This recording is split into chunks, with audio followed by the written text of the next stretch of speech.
Nice to see you. How are you?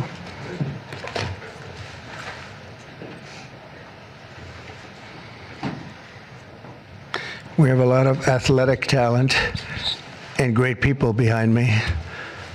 And they're going to do some very important things for our country. Nobody knows LT, right? LT, greatest ever. Lawrence Taylor. You look good. You could play right now, I think, LT. You only look that way.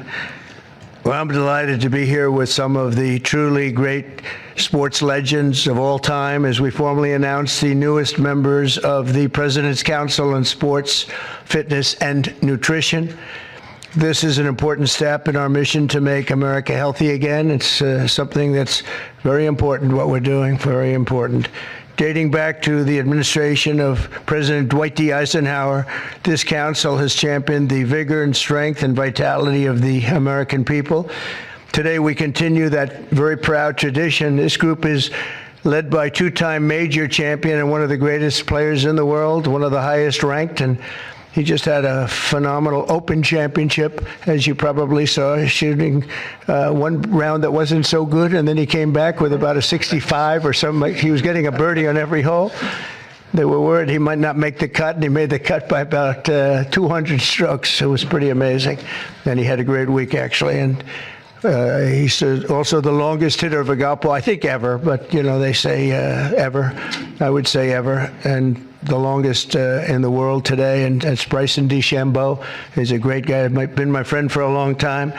And from his storied amateur career, where he won the U.S. Amateur, I think once or twice. Did you win it? It was once, and then the NCAAs as well. Okay, you won a lot of other championships, but U.S. Amateur champion. And then, as you know, he won at Winged Foot, won the U.S. Open in Pinehurst. And Bryson has always been a phenomenal ambassador to sports and to golf, but generally to life, in my opinion. He's a smart guy and a good guy, great guy, loves our country. We're also pleased to be joined by Secretary of Health and Human Services, Robert F. Kennedy, Jr. Bobby, you do a great job. He's got some big things happening, and he's got some big statements to be made very shortly in terms of, over the next few months, in terms of what they've been doing and finding answers to some very important questions. Secretary of Education, Linda McMahon, who's phenomenal, wherever you may be, Linda. Hi, Linda. What are you doing back there? And look, you've been reading about her exploits and the job that she's been doing, and we're very proud of her. Council Executive Director, Catherine Granito. Thank you very much. Thank you. Great job. And several other new members of the council, including J.D. is here, our fantastic vice president, and Scott Bessent, and we're making a lot of deals. We're making deals for trillions and trillions. Nobody's ever seen anything quite like it. We just made a couple of others a little while ago. I don't know if you'd be interested right now. I won't even bother telling you. This is about sports and about health. One of the best defensive players ever, I think probably acknowledged to be the greatest defensive player in the history of the NFL, a friend of mine for a long time. Too long, right, Lawrence? Lawrence Taylor, he's an incredible guy. And just been my friend a long time, haven't we? Huh? Knew him forever. One of the most accurate kickers in NFL history, a young guy still. He can kick it long. I think he's, I guess he's considered the best there is in the business, Harrison Butker. So, Harrison, where are you, Harrison? He's a handsome guy, by the way. It's usually not my thing, but he is a good-looking sucker. One of the truly greatest golfers ever to play on the LPGA Tour. A lot of people say the greatest female player ever, and a lot of people would say just one of the best players ever. She's phenomenal. I've played a lot of golf with Annika Sorenstam, and she's amazing. Just had an really storied career. Hall of Famer, easily a Hall of Famer, by the way, right at the top of the list. So it's great to have you with us, Annika, and say hello to the family. And then she was here not so long ago with Gary Player, where she got the Presidential Medal of Freedom, and so did he. He's won 168 tournaments and 18 majors, 9-9, and she's the same in terms of the women's game. But that was a great time. It was a great honor to give it to you. You really deserved it. It's the highest medal you can get outside of the Congressional Medal of Honor. That's the military version. And the other is the Presidential Medal, and you got it. So thank you very much. 14-time WWE World Champion, and he's a man who you're not going to mess around with. Even Bryson said, I think I'll take a pass on him, right? You're going to take. And he's another one who's been my friend for a long time. He's really an amazing athlete. Triple H. There he is. Oh, that's still very strong. He's a strong guy. And it's great to have you. And you felt very strongly about this, about the council. 100%. Yep. Well, it's a great honor to have you. Offensive lineman, NFL, very respected, very smart. Cody Campbell. Thank you, Cody, very much. Thank you very much. In addition to the people here, we have other council members that want to just pay their respects. One of the greatest players and athletes ever. You could say, when you look at records, there's probably nothing like it. Tiger and Jack. This is Jack. Tiger was here not so long ago getting the Presidential Medal of Freedom also. He's a fantastic guy. And on the council, we have Jack Nicklaus, and he sends his regards. We have Gary Player, one of the greats. Nellie Corder, who's a phenomenal young, I think you'd say great young player. Annika, right? She's a fantastic person too. NFL icons, Tony Romo, also a great football player. Quarterback, also a great golfer. Nick Bosa, who's, you know him, he's a modern day version of Lawrence. What do you think? He's pretty good, right, Lawrence? Pretty good. He is. Saquon Barkley was on the council, and Tua Tagovailoa, the quarterback, who is really, he's been fantastic. He's been, when he's not injured, he's great. He's got to stay healthy, but he's a great guy. NFL Commissioner Roger Goodell is on the commission. NFL Commissioner Gary Bettman, and the great one, Wayne Gretzky, is on, and a man who also received the Presidential Medal of Freedom, Mariano Rivera.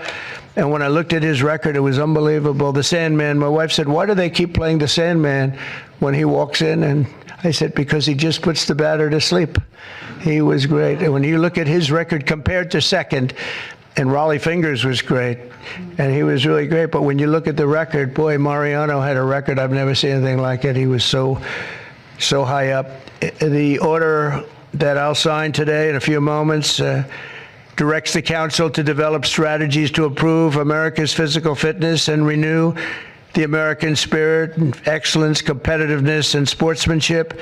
To that end, I'm pleased to announce that we're officially restoring the Presidential Fitness Test and the Presidential Fitness Award, and it's going to be a very big thing.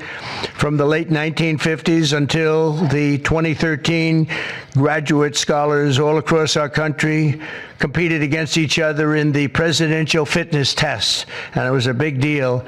This was a wonderful tradition, and we're bringing it back. I think Bryson and everybody here wanted to see if we could bring that back, and it's turned out to be very popular to do. My administration's also pressing forward with the important reforms in sports and athletics, and the group behind me and the others that I mentioned and others that I've asked to join. We have many great athletes I've asked to join the council, and we're going to let some of them come in. But they're going to also be working on college football in terms of what happened. It's a mess. What happened? It's what they're doing with college football, and the fans are upset about it, and players are being taken from team after team, and they're being traded around like playing cards, and a lot of money's passing, and nobody knows what's happening. So these people behind me are going to be very much involved in figuring that whole thing out and working on it and trying to bring some sanity to that incredible, not only the football, college sports, very, very bad for women. It's very bad what's happening, because now all of a sudden there's no women that are able to get the money that they're talking about. You know, it seems to be going mostly to football, some basketball. and women's sports are being totally decimated. We know that, Annika, you know, with this. It's all going into football, and some to basketball, and everything else is being left behind. And women are being left behind, and lesser sports are being left behind, and the Olympics is being decimated because that was like training for the Olympics, and now we're not going to have that many of those sports left. The smaller sports, they're almost going to be completely wiped out. This is crazy what's going on. We banned men from competing in women's sports, and last week the United States Olympic and Paralympic Committee announced that they will be complying with that order, so there won't be men playing in women's sports. That seemed like an easy one. They say it's an 80-20 issue during the campaign. I said, no, that's not 80-20, that's 97-3. Maybe it's 98-2, perhaps. And last Thursday, we terminated third-party pay-for-play schemes in collegiate athletics, and effectively we saved college sports, but now we have to make it. We have to heal it because it's really a mess. It's a real mess. This council will play an important role in shaping these new policies and ensuring that we preserve the American athletic tradition for many generations to come. And in the years ahead, we'll have the chance to showcase our nation's athletic dominance in the world stage as we host the America 250. So we have America 250, and we have, it's going to be incredible, the Patriot Games. But we have the Ryder Cup, we have the President's Cup, we have the 2026 FIFA World Cup. So we have the World Cup here, we have the 2028 Olympics. So when they cheated on the election and they picked somebody that wasn't supposed to be there, I was very upset before that because I got the Olympics and I got the World Cup. I was the one that did it. I can't say I got America 250. It just happened to be 200. I'd like to take credit for that, but I don't think I'll be able to. But we have a big thing coming up. But I was very upset because I got them, and it was skipped an election season. And so it took place in the next term after the term that we were supposed to have. And I was extremely angry. And then when I won, I said, wait a minute, I think I just picked up the Olympics and I just picked up the World Cup. So it worked out sort of cool. But I want to again, thank everybody in the council. They want to work too. These are people that really, we only do it by request, and people, they want to work and they want to make things better. And I hope they can make college sports better. They can heal it. They can find a solution. It's not going to be that easy, but you have a lot of smart people. So I'd like to begin by introducing Bryson to say a few words, and then we'll have Triple H, and we'll have a couple of other people say something, and then I'm going to sign that good-looking couple of pieces of paper, and it means a lot. It's going to be a very important council, and thank you all for being here. Bryson, please. Thank you, everybody, for being here. And first off, I'd like to say thank you to President Trump and Vice President Vance for your support and this initiative and council. And to be honest, I never would have thought that this opportunity would have been here right at our doorstep. We have an opportunity at being the 70th anniversary of the President's Council on Sports, Fitness, and Nutrition to literally change the fabric of kids' lives. And our first initiative is to bring back and reignite the President's Fitness Test, and then also reestablish some key other metrics on guidelines around building some communities, and also, again, with the President's initiatives around college, we think we can help in that regard too. But we've got a great established council with us that we believe we can change the fabric of our communities and kids' livelihoods for the future generations that are to come. I can't thank you guys enough, and looking forward to making massive changes in kids' lives and in our America's future. Thank you. Thank you. Please. First of all, I'd like to say the same. Thank you to President Trump. Thank you for this honor. I'm humbled by it. I'm truly honored to be on this. Vice President Vance, thank you very much.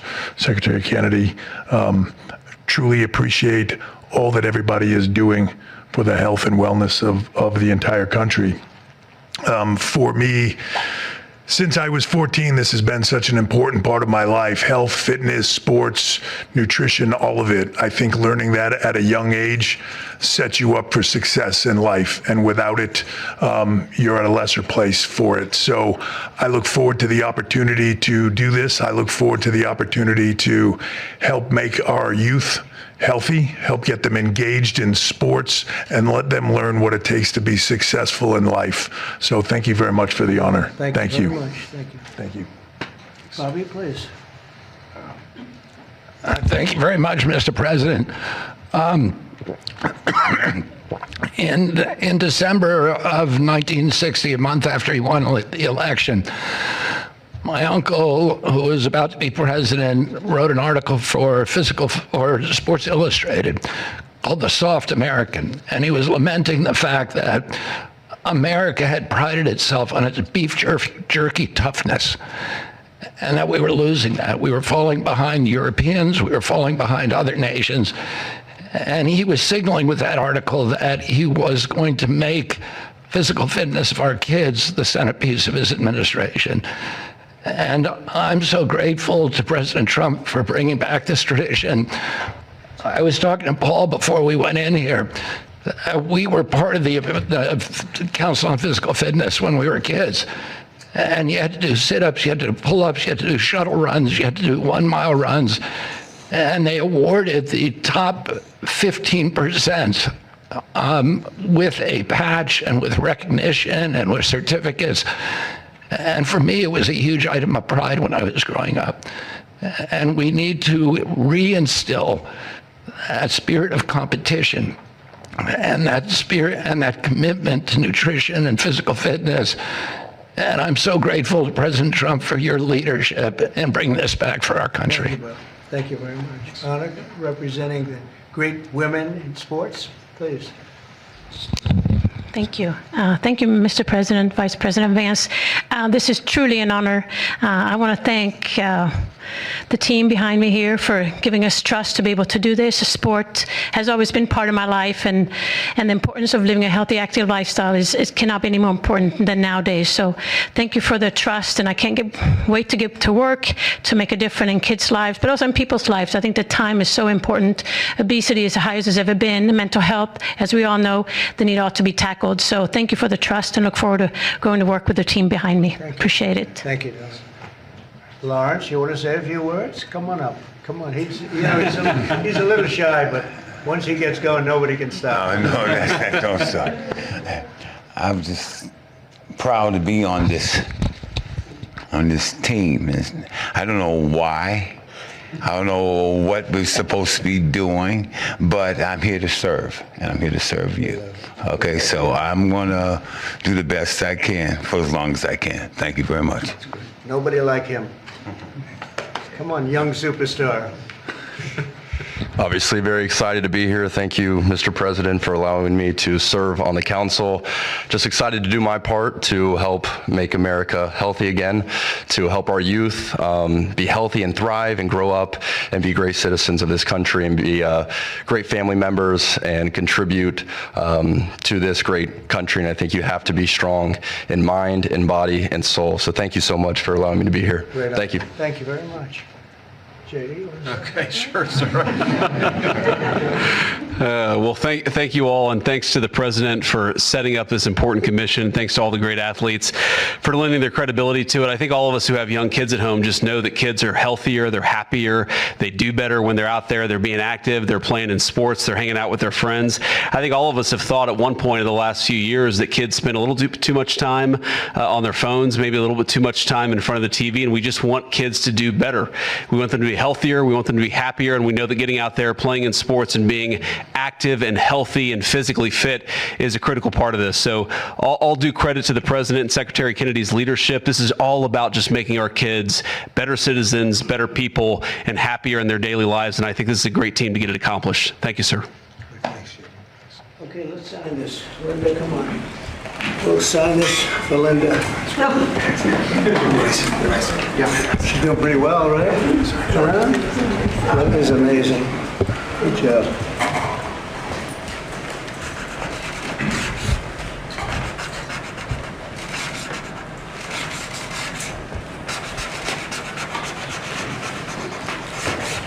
Okay, we got it. I think we're good.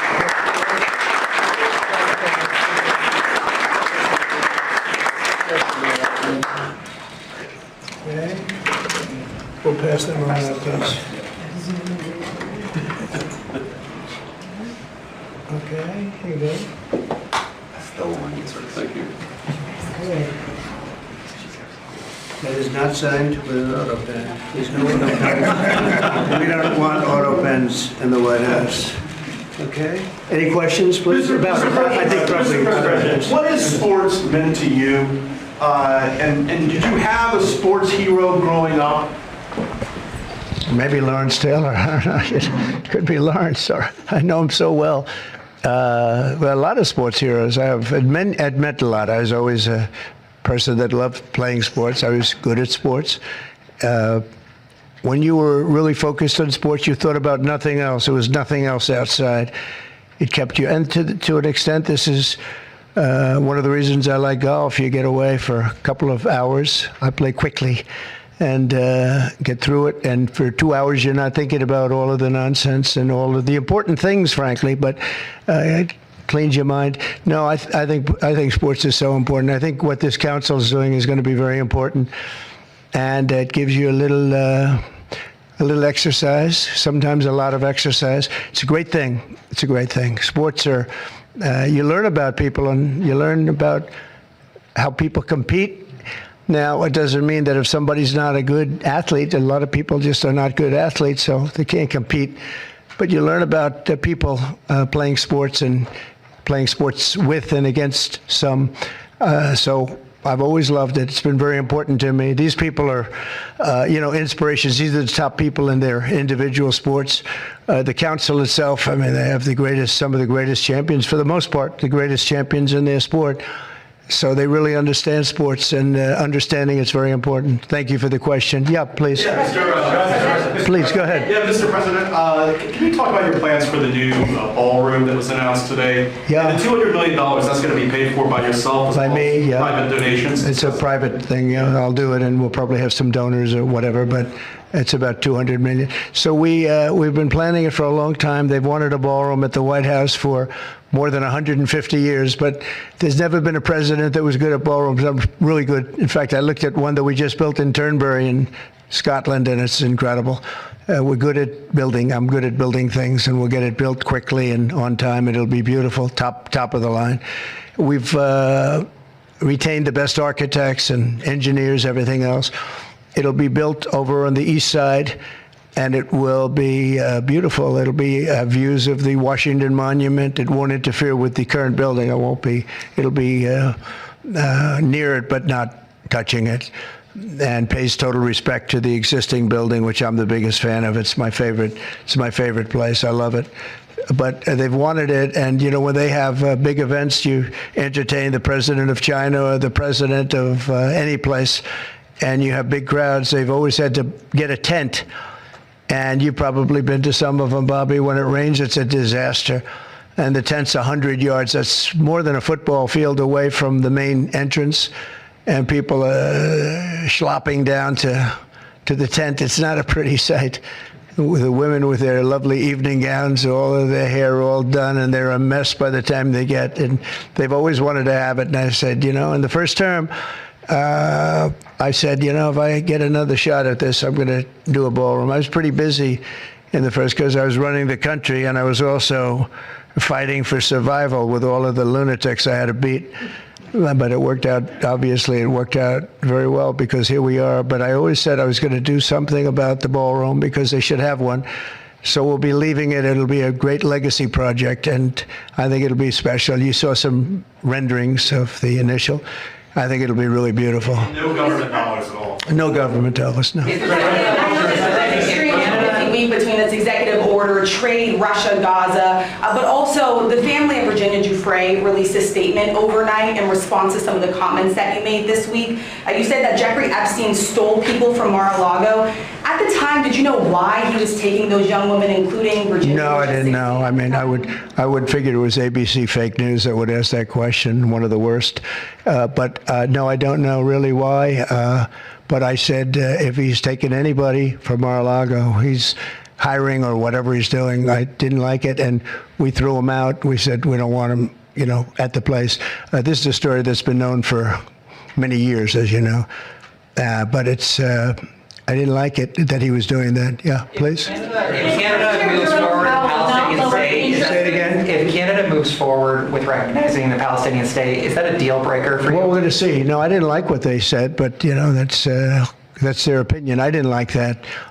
Not a deal breaker, but we haven't spoken to Canada today. He's called, and we'll see. But we have made a few deals today that are excellent deals for the country. You know, we're taking in literally trillions of dollars for the country. This is making our country very rich and respected again. We have, you know, I tell these people, and I say it as much as I have to say it, but every leader is at NATO, and I was in the Middle East with the three great countries, three great leaders, Qatar, you know, Saudi Arabia, UAE, and everybody said the same thing. All of the NATO countries, essentially, they said that we were a dead country. 1 year ago, we were a dead country. Now we're the hottest country in the world. Look at you people. We're the hottest country anywhere in the world. We're doing great. Yeah, do you have a... Canada currently. What's the holdup with the negotiations with Canada? Well, they have to pay a fair rate. It's all. It's very simple. They have been charging very, very high tariffs to our farmers, some over 200%. And they've been treating our farmers very badly. They've been treating our country very badly for years. And look, we like Canada. I love Canada. I have so many friends in Canada. But they've been very poorly led. They've been very, very poorly led. And all we want is fairness for our country. That's all. You know, they want to be under the, as we call it, the Golden Dome. And I said, well, you know, you're going to have to pay for that.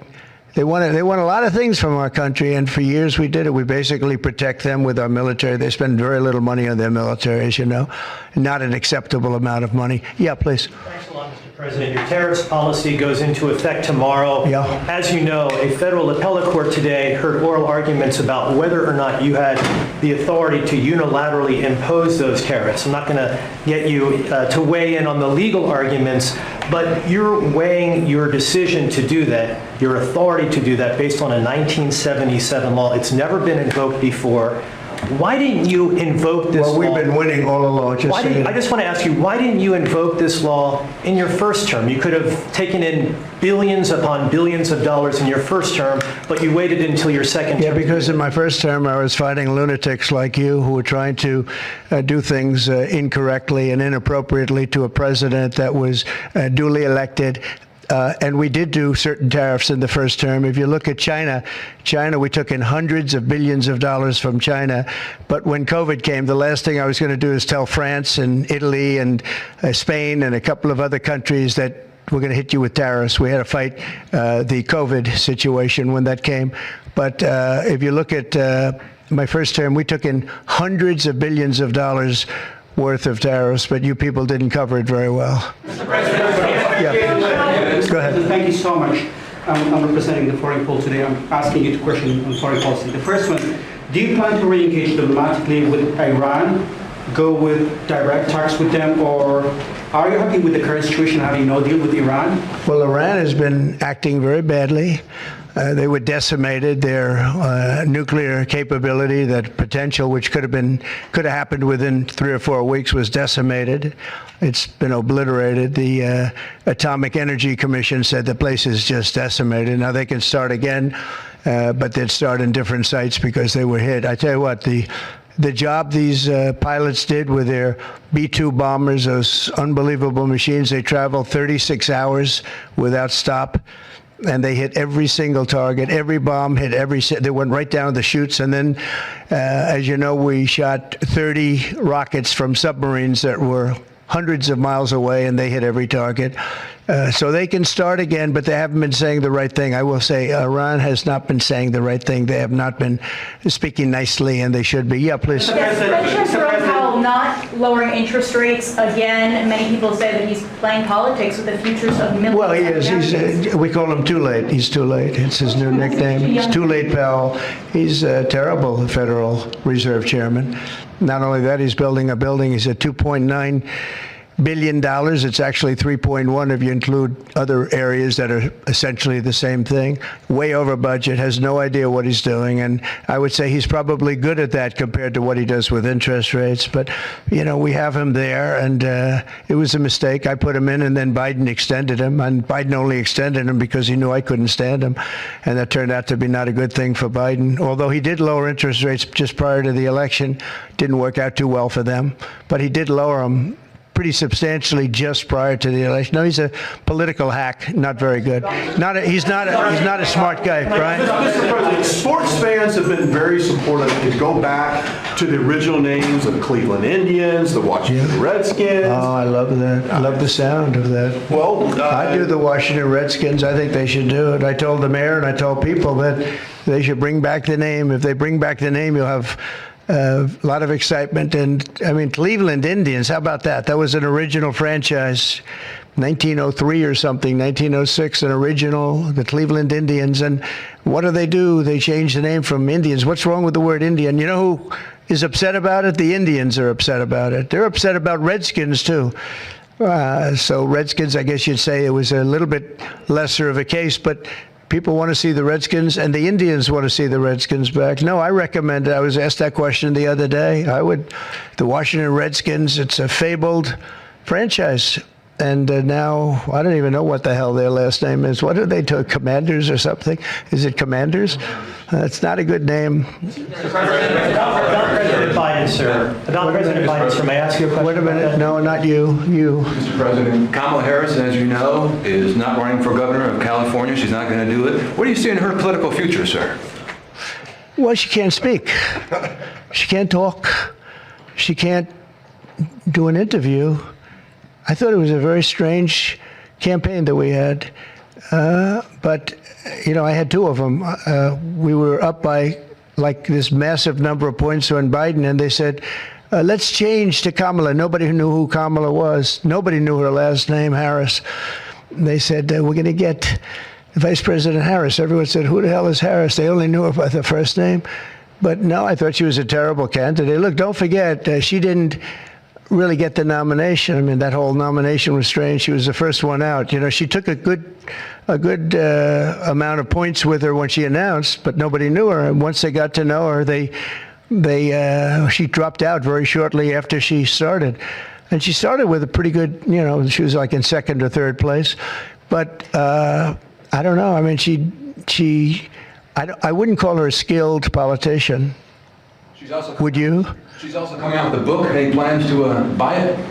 I don't know. I think I'm going to buy it. I'd love to see it. No. I'd find it. Look, I find everything in politics interesting. I sort of enjoy politics.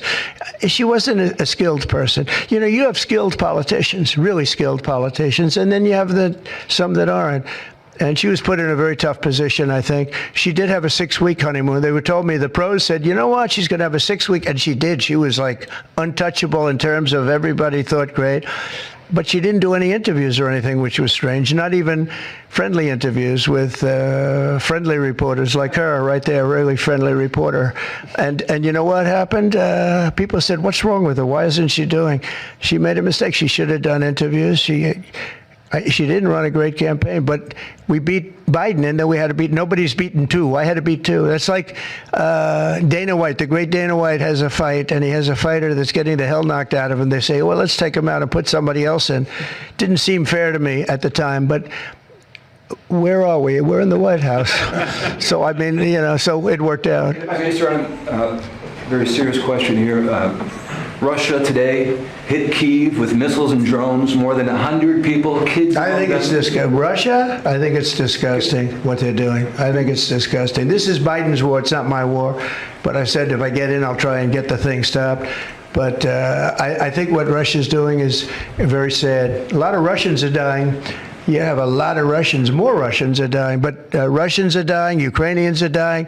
You know, the United States isn't really involved in that war. It shouldn't be. And by the way, I made a deal with NATO where NATO pays us for everything that we send. We send them ammunition, missiles, etc. And we're not paying anything for that war, but I will tell you this, it should be stopped. It's a disgrace. And the ones that are dying are they're losing 7,000 now. It was 5,000. They're losing now 7,000 soldiers a week, Ukrainian soldiers and Russian soldiers. And they're also losing people now in the towns and cities because Putin's hitting them with rockets. No, I think it's disgraceful. You have a 10-day deadline. You imposed a 10-day deadline. Yeah, we have about 8 days. Yeah, we're going to put sanctions. I don't know that sanctions bother him. You know, they know about sanctions. I know better than anybody about sanctions and tariffs and everything else. I don't know if that has any effect, but we're going to do it. Europe is extremely upset. But this is a war that should have never happened. This is a war that wouldn't have happened if I were president. And this is Biden's war. This was a stupid war to get into. Should have never gotten into this war. Stephen Coffey's traveling to Israel. Yeah, going to Israel, and then he's going to Russia, believe it or not. Representative Marjorie Taylor Greene has said that what is occurring there is a genocide. Do you agree? Oh, it's terrible what's occurring there, yeah. It's a terrible thing. People are very hungry. You know, the United States gave $60 million for food, and it's a shame because nobody, you know, I don't see the results of it, and we gave it to people that in theory are watching over it fairly closely. We wanted Israel to watch over it. Part of the problem is Hamas is taking the money and they're taking the food. But we gave $60 million a couple of weeks ago. Nobody said anything about it. Nobody said thank you, but I didn't need to thank you. I just wanted the people to get fed, and we're helping out financially with that situation. It's a terrible situation. So just to conclude, I want to thank everybody for being here. I want to thank you for being here. This is a great group of people, and it's a good feeling. You know, when we first came to office, this country was really in trouble. And now we're rich as hell, and we're doing amazing things, and we really are. We're the hottest country in the world, and I like that. Thank you very much, everybody. Thank you. President, can I ask you about right now, Mr. President?